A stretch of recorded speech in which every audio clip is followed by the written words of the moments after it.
Dans ce module spécifique, j'aimerais vraiment partager avec vous des connaissances qui semblent essentielles sur le TDAH chez les filles et les femmes, un sujet qui est assez méconnu et pourtant crucial dans le domaine.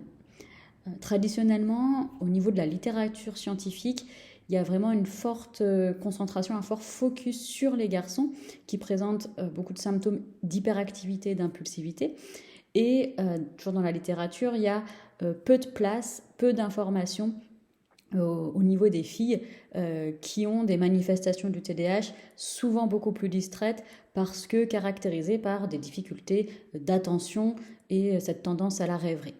Par contre, plus récemment, et d'où l'objet et la création de ce module spécifique, il y a des études qui sortent, qui révèlent que le TDAH affecte autant les hommes que les femmes adultes, bien qu'il y ait une expression de symptômes qui peut différer.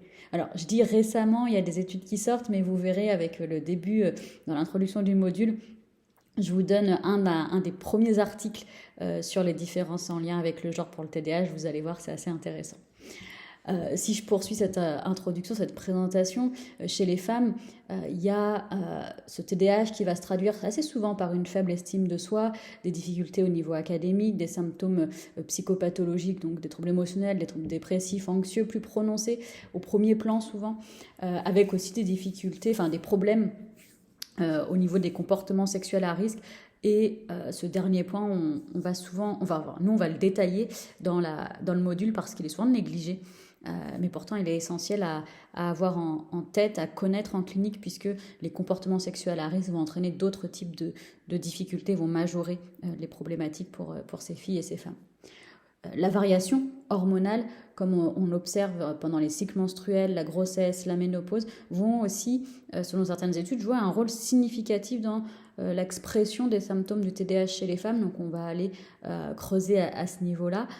Par exemple, les niveaux d'œstrogène semblent influencer la sérotonine et la dopamine et ça va affecter en fait la stabilité des symptômes du TDAH. Enfin la stabilité, disons, entre guillemets.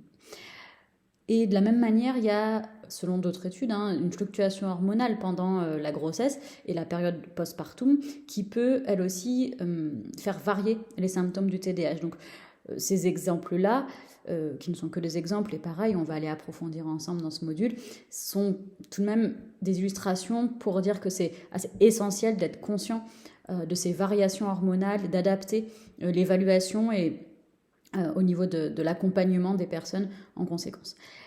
Ça peut inclure du coup des ajustements au niveau pharmacologique. Nous, on n'en parlera pas énormément car je ne suis pas du tout spécialisée, légitime au niveau de mes compétences puisque je suis psychologue et non médecin. Donc on en parlera très peu.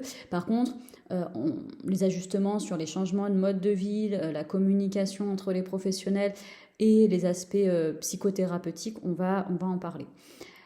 Le TDAH chez les femmes présente des spécificités qui sont importantes, qui nécessitent une attention particulière de la plupart des professionnels aussi, par exemple les sages-femmes, les gynécologues. Et tout ça, ça comprend l'impact des hormones sur les symptômes et en adaptant nos approches thérapeutiques, on va pouvoir contribuer à améliorer la qualité de vie de ces filles et ces femmes atteintes de TDAH.